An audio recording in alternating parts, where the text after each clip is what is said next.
আসসালামু আলাইকুম। সন্ধ্যে ৭টা, বাংলাদেশ বেতার খুলনা। খবর পড়ছে মির্জা নুরুজ্জামান। সৌদি আরবের মিনায় হাজিদের অবস্থানের মধ্য দিয়ে আজ থেকে শুরু হয়েছে পবিত্র হজের আনুষ্ঠানিকতা। আল্লাহর মেহমানগণ আজ মিনায় অবস্থান করে জোহর থেকে আগামীকাল ফজর পর্যন্ত 5 ওয়াক্ত নামাজ আদায় করবেন। তারা সেখানে রাত্রি যাপন শেষে আগামীকাল আরাফাতের ময়দানের উদ্দেশ্যে রওনা হবেন। আরাফাতের ময়দানেই অনুষ্ঠিত হবে হজের মূল আনুষ্ঠানিকতা। সেখানে মসজিদে নামিরা থেকে হজের খুতবা দেয়া হবে। এরপর হাজিরা জোহর ও আসরের নামাজ একসঙ্গে আদায় করবেন এবং সূর্যাস্ত পর্যন্ত আরাফাতে অবস্থান করবেন। পরে হাজিরা মুজদালিফার উদ্দেশ্যে রওনা হবেন।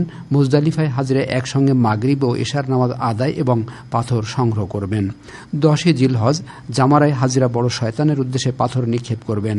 পরে মহান আল্লাহর সন্তুষ্টি লাভে পশু কোরবানি এবং মাথা মুন্ডন করবেন।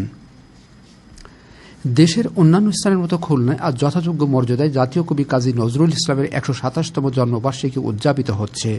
বহুমুখী প্রতিভার অধিকারী কবি কাজী নজরুল ইসলাম 1306 বঙ্গাব্দের 11 জ্যৈষ্ঠ পশ্চিমবঙ্গের বর্ধমান জেলার আসানসোলের জামুয়া থানার চুরুলিয়া গ্রামে জন্মগ্রহণ করেন। তিনি তার ক্ষুরধর লেখনের সাহায্যে বিপুল সংখ্যক কবিতা, সঙ্গীত, গল্প, নাটক রচনার মাধ্যমে বাংলা সাহিত্য ও সংস্কৃতিকে সমৃদ্ধ করেছেন। কাজী নজরুল ইসলাম সব অবিচার, নিপীড়ন, কুসংস্কার, সংকীর্ণতা ও সাম্প্রদায়িকতার বিরুদ্ধে সোচ্চার ছিলেন। তিনি নির্যাতিত নিপীড়িত মানুষের জন্য তার কলম ও জীবন উৎসর্গ করেছিলেন। রাষ্ট্রপতি মোহাম্মদ শাহাবুদ্দিন ও প্রধানমন্ত্রী তারেক রহমান এই উপলক্ষে পৃথক বাণী দিয়েছেন।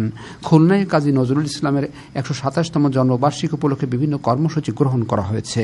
কর্মসূচির মধ্যে রয়েছে আলোচনা সভা, আবৃত্তি, নজরুল সঙ্গীত ও সাংস্কৃতিক অনুষ্ঠান। এদিকে জাতীয় কবি কাজী নজরুল ইসলামের 127তম জন্মবার্ষিকী উদযাপন উপলক্ষে দ্রোহের কবি, প্রাণের কবি নজরুল শীর্ষক এক আলোচনা সভা আজ মাগুরার শালিকা উপজেলার একটি বেসরকারি কমিউনিটি সেন্টারের হলরুমে অনুষ্ঠিত হয়। সবাই জাতীয় কবি কাজী নজরুল ইসলামের জীবন ও কর্মের উপর বিস্তারিত আলোচনা করা হয়। সাহিত্য কল্যাণ পরিষদের সভাপতির সভাপতিত্বে বিভিন্ন শ্রেণী পেশার মানুষ এ সময় উপস্থিত ছিলেন। পরে একই স্থানে আবৃত্তি প্রতিযোগিতা ও সাংস্কৃতিক অনুষ্ঠানের আয়োজন করা হয়। মুসলমানদের দ্বিতীয় বৃহত্তম ধর্মীয় উৎসব পবিত্র ঈদ উল আজহার আর মাত্র 2 দিন বাকি থাকতে এরই মধ্যে জমে উঠেছে খুলনা মহানগরীর জোড়াগেট সহ জেলার অন্যান্য কোরবানির পশুর হাট। অন্যান্য পশুর হাটগুলোর মধ্যে রয়েছে রূপসা উপজেলার রূপসা বাস স্ট্যান্ড ও আমতলা, বটিয়াঘাটা উপজেলার বারোয়াড়িয়া, তালপাড়া ও ভান্ডারকোট, ডুমুরিয়া উপজেলার শাহপুর, চোকনগর, খোরনিয়া ও 18 মাইল, ফুলতলা উপজেলার ফুলতলা বাজার ও চাঁদপুর, দিঘলিয়া উপজেলার যোগীপোল, বালুরহাট, মোল্লাডাঙ্গা, পথের বাজার ও এম এ মজিদ কলেজ মাঠ, তেরোখাদা উপজেলার ইখড়ি গোহাট, তাকুপ উপজেলার চালনা বাজার, বাজিয়া ও লাউডো বাজার, কয়রা উপজেলার ইসলামপুর ঈদগাহ মাঠ ও বাগালি এবং পাইকগাছা উপজেলার বাঁকা বাজার, গদাইপুর বাজার, চাঁদখালী ও কাশিমনগর গরুর হাট। এদিকে পশুর হাটে ক্রেতা বিক্রেতাদের সেবা প্রদানের লক্ষ্যে কেসিসি সব ধরনের ব্যবস্থা গ্রহণ করেছে।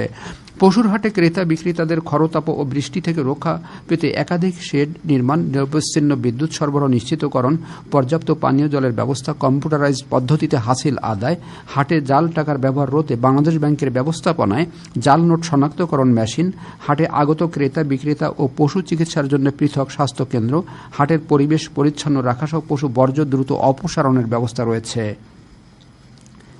এছাড়া ক্রেতা বিক্রেতাদের সার্বিক নিরাপত্তা ব্যবস্থা নিশ্চিত করতে সিসি ক্যামেরা স্থাপন সহ ড্রোন ক্যামেরার মাধ্যমে সার্বক্ষণিক হাটের তদারকি সহ পুলিশ কন্ট্রোল রুম খোলা হয়েছে। খুলনা সিটি কর্পোরেশনের প্রশাসক নজরুল ইসলাম মঞ্জু আজ মহানগরীর আনসার উদ্দিন সড়ক বাইলেন সময় চলমান উন্নয়ন কাজ, খুলনা বিশেষায়িত হাসপাতাল সংলগ্ন ড্রেনের চলমান কাজ, বাস্তহারা এলাকার সড়ক ও ড্রেনের চলমান উন্নয়ন কাজ এবং খালিশপ্রস্ত দারুল মোকাররম জামে মসজিদের চলমান উন্নয়ন কাজ সরেজমিনে পরিদর্শন করেন। কেসিসির নির্বাহী প্রকৌশলী শেখ মোহাম্মদ মাসুদ করিম, সহকারী প্রকৌশলী মোহাম্মদ ওবায়দুল্লাহ খান সহ স্থানীয় গণ্যমান্য ব্যক্তিবর্গ এ সময় উপস্থিত ছিলেন। ঈদ উল আজহাকে সামনে রেখে সাতক্ষীরার ভোমরা স্থলবন্দরে টানা 7 দিনের জন্য পণ্য আমদানি রপ্তানি কার্যক্রম বন্ধ ঘোষণা করা হয়েছে। আজ থেকে আগামী 31 মে পর্যন্ত বাংলাদেশ ভারতের মধ্যে এই বন্দরে বাণিজ্যিক কার্যক্রম স্থগিত থাকবে। তবে এ সময় ভোমরা ঘোজাডাঙ্গা আন্তর্জাতিক ইমিগ্রেশন চেকপোস্ট দিয়ে 2 দেশের বৈধ পাসপোর্ট ও ভিসাধারী যাত্রীদের চলাচল স্বাভাবিক থাকবে। সবশেষে আবহাওয়া। আজ রাত 1টা পর্যন্ত পূর্বাভাসে বলা হয়েছে ঢাকা, ফরিদপুর, মাদারীপুর, বরিশাল, কুমিল্লা, নোয়াখালী, চট্টগ্রাম, কক্সবাজার ও সিলেট অঞ্চলে পশ্চিম উত্তর পশ্চিম দিক থেকে অস্থায়ীভাবে ঘণ্টায় 45 থেকে 60 কিলোমিটার বেগে দমকা থেকে ঝোড়ো হাওয়া যেতে পারে। সেই সঙ্গে বৃষ্টি অথবা বজ্রসহ বৃষ্টিপাতের সম্ভাবনা রয়েছে। এসব এলাকার নদীবন্দরের সময়কে 1 নম্বর সতর্কতা সংকেত দেখাতে বলা হয়েছে। খবর শেষ হলো। আমাদের পরবর্তী খবর প্রচারিত হবে আগামীকাল সকাল 8টা 10 মিনিটে বাংলায়।